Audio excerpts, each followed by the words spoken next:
Hello my dear students, welcome back to my channel DPSC diaries. तो आज का हमारा टॉपिक है प्रिंट रिच एनवायरनमेंट।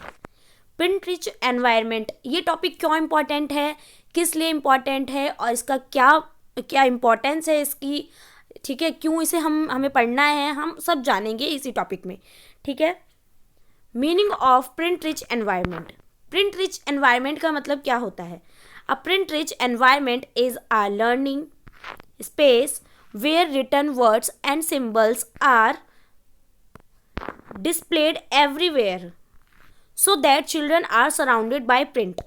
अब प्रिंट रिच एनवायरनमेंट का मतलब क्या होता है? जो बच्चा लर्निंग करता है, सीखता है, तो जो हमारे आसपास का स्पेस होता है यानी कि एनवायरनमेंट होता है, जहाँ भी बच्चा रहता है वहाँ पे कैसे कुछ रिटन वर्ड्स या सिंबल्स, कुछ ऐसी वॉल, जैसे हमारे कमरे की वॉल हो गई, रूम की वॉल हो गई, कुछ क्रिएटिव बना रखा है उस पर हमने, कुछ ऐसा सीनरी टाइप की ड्रॉ कर रखी है, जैसे या फिर आ से अनार बना रखा है, उसमें आ से अनार के साथ हम लोगों ने पिक्चर भी बना रखी है, मतलब रूम को बहुत ही क्रिएटिव बना रखा है आपने।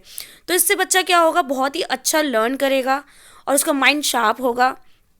इससे बच्चे को देख कर, सीख कर और खुद कर कर सीखने का क्या होगा, बच्चे में खुद हैबिट आएगी। ठीक है। So that children are surrounded by print. वो खुद से सीखने लगता है बच्चा, जब खुद देखेगा, उन चीज़ों को टच करेगा, फील करेगा, देखेगा, तो उससे बच्चे को क्या होगा, वो खुद से सीखेगा। It helps children see, recognise and understand written language naturally. जैसे कि मैंने आपको बताया, ये क्या करता है, बच्चा जब देख के उसे देखेगा, खुद से समझेगा, तो बच्चा खुद रिकॉग्नाइज करेगा और समझेगा उस चीज़ को, फिर उसे रिटन लैंग्वेज में नेचुरली वो क्या करता है, सीख जाता है बच्चा। सबसे पहले आपने देखा होगा बच्चा ओरली सीखता है, देन उसके बाद में रिटन सीखता है। बच्चा पहले बोलना सीखता है ना, उसके बाद में लिखना सीखता है ना, तो वही है, बच्चा देखेगा तो उससे पहले सीखेगा, फिर उसके बाद में नेचुरली वो रिटन भी सीख जाता है, लिखना भी सीख जाएगा। ऐसे ही बच्चे की लर्निंग क्या हो जाती है, फास्ट हो जाती है और माइंड शार्प हो जाता है। In early childhood classrooms, walls, corners, materials and daily activities are filled with labels, charts, posters, books, science and children's own writing. अब क्या है कि इन अर्ली चाइल्डहुड क्लासरूम, जो छोटे बच्चे होते हैं उनका क्लासरूम कैसा होना चाहिए, मैंने जैसे कि आपको बताया कि वॉल्स जो होती हैं, जो दीवारें होती हैं रूम की, क्लासरूम की, उसके कॉर्नर होते हैं, जो मटेरियल्स होने चाहिए ऐसे डिज़ाइनदार होना चाहिए, सब क्रिएटिव होना चाहिए, कलरफुल होना चाहिए, प्रिंट रिच होना चाहिए। ठीक है। And daily activities are filled with labels. जो बच्चा डेली एक्टिविटीज़ करेगा उसमें एक एक लेबल लगा होना चाहिए। बच्चा अगर जैसे कुछ भी यूज़ कर रहा है, जैसे आपने मॉन्टेसरी मेथड में देखा होगा, जो मॉन्टेसरी मेथड्स थे उसमें क्या होता है, लेबल होता है हर एक उस पर, बच्चा खुद उसको टच करके, फील करके, पजल की तरह सॉल्व करके खुद से करता है। हर एक पे लेबल लगा होता है, उसका प्रिंट बना होता है। अगर काव है तो काव का भी प्रिंट बना होगा उस पर, और फिर उसकी शेप में उसको बच्चे को लगाना होता है। तो ये मॉन्टेसरी मेथड का था, बहुत ही अच्छा था। इससे प्रिंट रिच एनवायरनमेंट हर चीज़ बच्चे को मिलती है, चार्ट्स, पोस्टर और books, science and children own writing. ये सब क्या होना चाहिए, सब कलरफुल और बहुत ही ब्राइट होना चाहिए बच्चे के लिए। ठीक है। नेक्स्ट है एग्जाम्पल। एग्जाम्पल जैसे कि लेबल्स ऑन डोर्स, जैसे कि अभी मैंने बताया आपको, कपबोर्ड और toys, charts of alphabets, days of the week, story books and children's drawing with names. जैसे कि मैंने आपको अभी बताया ही था, लेबल लगा होना चाहिए हर चीज़ पे, जैसे कि हर डोर पे लेबल लगा हो, जैसे कवर्ड पे लेबल लगा हो, टॉयज़ पे लेबल लगा हो, चार्ट्स पे लेबल, चार्ट्स ऑफ अल्फ़ाबेट्स का होना चाहिए, जैसे हमने वॉल पे चार्ट लगा दिया है अल्फ़ाबेट का, डेज ऑफ द वीक का चार्ट लगा दो, स्टोरी बुक्स वगैरह, and children's drawing with names. ठीक है। बच्चा क्या करता है, फिर उसे ड्रॉ करेगा विद नेम के साथ में, ड्रॉ करेगा, सीखेगा, समझेगा, अच्छा ये काऊ है, ये डॉग है, ये कैट है, बच्चा फ़र्क करना खुद ही सीख जाएगा अपने आप, नेचुरली उसकी लर्निंग होती रहेगी इससे। तो प्रिंट रिच एनवायरनमेंट बहुत ही इंपॉर्टेंट होता है बच्चे के लिए, क्योंकि आसपास का वातावरण बहुत ही ज़्यादा इंपॉर्टेंट होता है बच्चे की लर्निंग के लिए। Benefits of print rich environment. Benefits of print rich environment, क्या क्या बेनिफिट्स हैं प्रिंट रिच एनवायरनमेंट के, तो आइए पढ़ते हैं। अ print rich environment supports early literacy development in young children. जो प्रिंट रिच एनवायरनमेंट होता है ये सपोर्ट करता है अर्ली लिटरेसी के डेवलपमेंट के लिए, बच्चे का जो यंग चिल्ड्रन होता है उसकी लिटरेसी के लिए बहुत ही इंपॉर्टेंट होता है, उसके डेवलपमेंट के लिए। एजुकेशनल बेनिफिट्स क्या क्या हैं इसके? Develops interest in reading and writing, ये डेवलप करता है बच्चे का इंटरेस्ट उसकी रीडिंग में और राइटिंग के लिए। इम्प्रूव्स वोकेबलरी, इम्प्रूव करता है बच्चे की वोकेबलरी, उसकी वोकैब क्या होगी? इम्प्रूव होगी, बच्चा नए नए शब्द सीखेगा, नई नई चीज़ें सीखेगा, ठीक है, इससे क्या होगा? वोकेबलरी डेवलप होगी। और helps children recognise letters and words, ये क्या करता है? हेल्प करता है बच्चे को रिकॉग्नाइज करने में लेटर्स और वर्ड्स को। डेवलप्स प्रिंट अवेयरनेस, बच्चे के अंदर डेवलप करता है प्रिंट अवेयरनेस के लिए, जैसे कि left to right, top to bottom, बच्चा लेफ़्ट राइट सीखता है, टॉप बॉटम सीखता है। नेक्स्ट है एनकरेजेस इंडिपेंडेंट लर्निंग, बच्चा खुद से सीखता है, ये एनकरेज करता है बच्चे को खुद से सीखने के लिए। Builds confidence in language use, बच्चे का कॉन्फिडेंस बिल्ड होता है खुद की लैंग्वेज यूज़ करने के लिए, बोलने के लिए, बच्चा खुद से बोलने के लिए क्या होगा? उसमें कॉन्फिडेंस बिल्ड हो जाएगा ऐसे।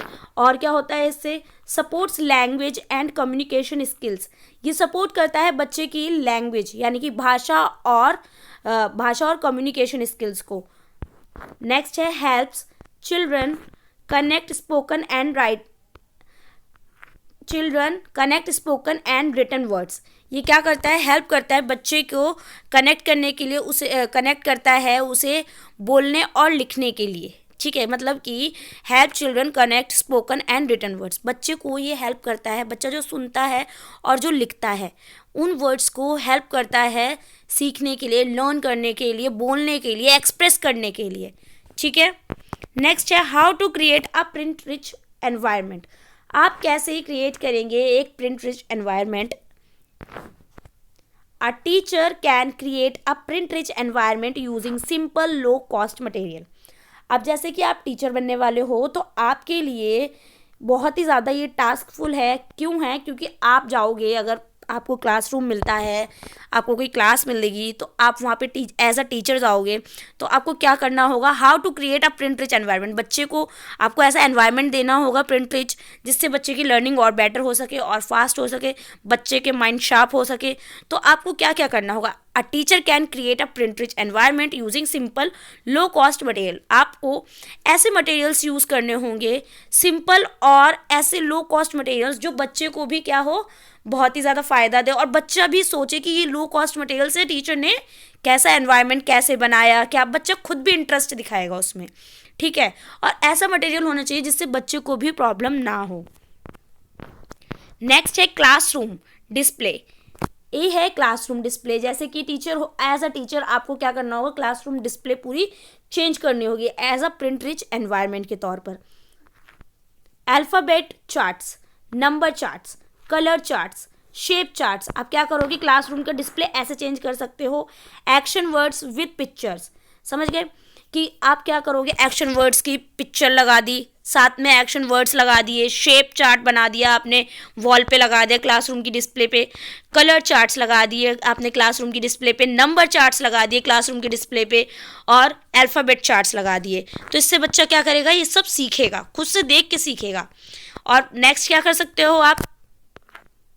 लेबलिंग कर सकते हो। Label classroom objects like, door पे आपने लेबल कर दिया कि ये डोर है विद स्पेलिंग के साथ में, ये टेबल है, चेयर है। आपने देखा होगा ना मेट्रो वगैरह में जाओ तो वहाँ पे लेबल, मतलब एक तरीके से लेबलिंग होता है कि बैग को आगे की तरफ टांग के जाओ, पीछे की तरफ नहीं होना चाहिए, गेट मतलब गेट से दूरी बना के रखो। हर चीज़ कैसे दिखाते हैं?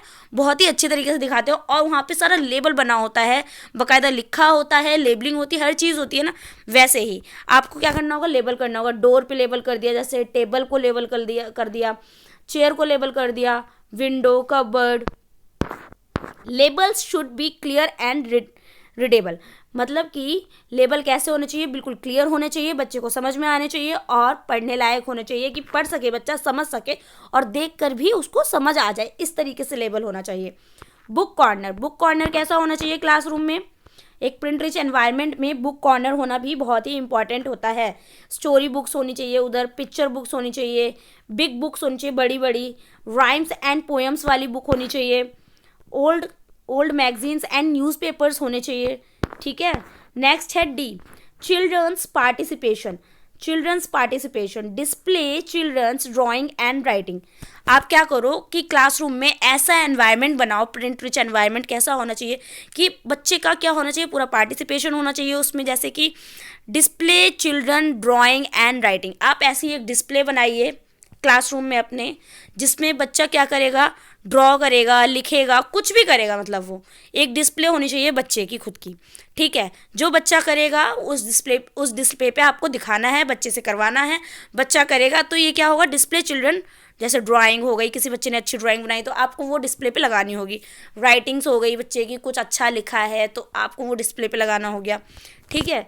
ये होता है प्रिंट रिच एनवायरनमेंट का एक रूम। ऐसा रूम आप दे सको, जैसे प्रिंट रिच एनवायरनमेंट आपको देना होगा बच्चे को एज अ क्लास टीचर। आप क्लास में रहोगे तो आपको वो क्लास पूरी वैसे ही माहौल बनाना पड़ता है, ठीक है। Write children's names on their work. बच्चे का नाम लिखो जो वो करता है, write children's names on their work. जो बच्चा अच्छा काम करता है, जो बच्चे कुछ भी काम करते तो उसका क्या करो, नाम लिखो, जिससे बच्चे को क्या होगा, अपने नाम पढ़ने की, स्पेलिंग याद करने की, छोटी छोटी चीज़ें बच्चा बहुत नोटिस करता है। तो आप जैसे करोगे बच्चा उस चीज़ को फॉलो करेगा, सीखेगा और समझेगा। Encourage children to dictate stories. Encourage children to dictate stories. बच्चे को क्या करो, एनकरेज करो कि वो स्टोरी बोलकर सुनाए। जैसे पहले टीचर सुनाती है, बच्चा भी सीखता है, बच्चा वैसे ही सीखता है। फिर आप बच्चे को एनकरेज करो कि आप स्टोरी सुनाओ आज, ठीक है। स्टोरी सुनाओ विद द हेल्प ऑफ किसके साथ, किसकी हेल्प से, आप बुक की हेल्प से, जैसे कि बुक की हेल्प से बच्चे को स्टोरी सुनाओ क्लास में। बच्चे को एनकरेज करो कि बच्चा स्टोरी सुना सके। Daily use of print. Next है डेली यूज़ ऑफ प्रिंट। अब डेली यूज़ ऑफ प्रिंट से क्या मतलब है कि अटेंडेंस चार्ट हो गया, ये डेली यूज़ में आता है। डेली रूटीन चार्ट बना दिया आपने बच्चे का कि डेली रूटीन आपको ये करना है, फॉलो करना है। आपने एक चार्ट बना दिया, क्लासरूम में लगा दिया और उसे आपने समझा दिया बच्चे को कि आज आप ये हम फॉलो करेंगे, आज हम ये करेंगे। डेली रूटीन का आपने एक चार्ट बनाया और 1 बाय 1 आप पूरे दिन बच्चे के साथ वही फॉलो करते हैं, ठीक है। नेक्स्ट हो गया वेदर चार्ट बना दिया बच्चे के। बर्थडे चार्ट बना दिया, जैसे क्लास में बर्थडे होते हैं बच्चे के तो बर्थडे चार्ट बना दिया आपने, ठीक है। ये थे प्रिंट रिच एनवायरनमेंट के कुछ ऐसे कि आप कैसे क्लासरूम में ऐसा एनवायरनमेंट दे सकते हैं। बहुत से आइडियाज़ थे। ऐसे ही क्वेश्चन आ सकता है एग्ज़ाम में कि आप बताइए कि अगर आप एज अ टीचर आपको क्लासरूम में क्रिएट करना हो प्रिंट रिच एनवायरनमेंट तो आप कैसे करोगे। तो आप बताना क्लासरूम की डिस्प्ले से क्या क्या, shape chart, action words with picture, labelling करेंगे, ठीक है। बुक कॉर्नर, और क्या होना चाहिए, चिल्ड्रंस पार्टिसिपेशन होना चाहिए, डेली यूज़ ऑफ प्रिंट होना चाहिए। Role of teacher in print rich environment. अब हम जानेंगे role of teacher in print rich environment. ये हम नेक्स्ट क्लास में पढ़ेंगे। तो ये है वीडियो फर्स्ट इस टॉपिक की। नेक्स्ट क्लास में ये टॉपिक पूरा कवर कर देंगे। आई होप आपको समझ में आया होगा प्रिंट रिच एनवायरनमेंट क्या होता है, इसका मतलब प्रिंट रिच एनवायरनमेंट का, और कैसे आप क्रिएट कर सकते हो, क्या बेनिफिट्स हैं इसके, सब कुछ आपको ईजिली समझ आ गया होगा। तो अगर वीडियो पसंद आई हो तो वीडियो को लाइक करें, चैनल को सब्सक्राइब करें और जितना हो सके उतना DPSC फर्स्ट ईयर स्टूडेंट्स को शेयर करें, क्योंकि ये वीडियो आपके लिए बहुत ही इंपॉर्टेंट है। एग्ज़ाम पॉइंट ऑफ व्यू से ये बहुत ही ज़्यादा इंपॉर्टेंट वीडियो है आपके लिए।